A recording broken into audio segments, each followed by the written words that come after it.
Welcome to our channel. Today we how to subscribe to AWS SES beginner guide step by step clearly. Log into your AWS account using your credentials.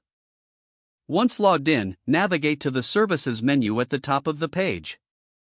From the drop-down, select Simple Email Service or search for it in the search bar. After landing on the SES dashboard, locate the Email Addresses section in the sidebar menu.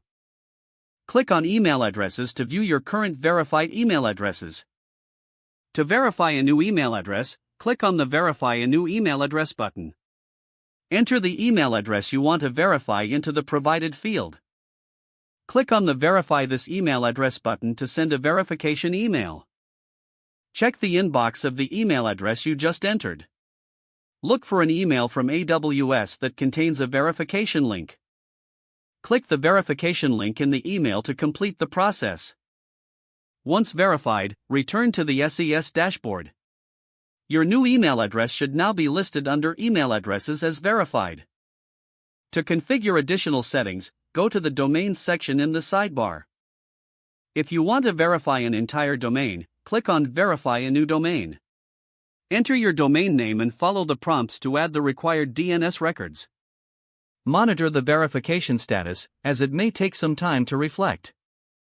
With your email addresses or domains verified, you can now start sending emails through AWS SES. To ensure compliance with AWS policies, familiarize yourself with email sending limits and regulations. Remember to monitor your AWS SES usage for any changes in requirements or limitations. If the page does not load, refresh the browser or try again in a private or incognito window.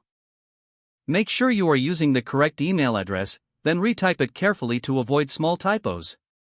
If your password is not accepted, use the reset option and create a new strong password you can remember. Check your spam folder for verification or security emails, then complete any requested confirmation steps. Enable two-factor authentication if available to improve account security and reduce unauthorized access risk. After signing in, review your profile details so your contact information and settings are accurate and current.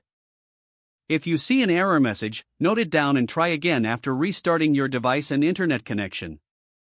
Log out when you finish, especially on shared devices, to keep your account and payment information secure.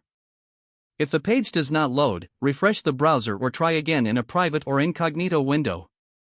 Don't forget to like this video and subscribe to our channel for more step-by-step tech guides.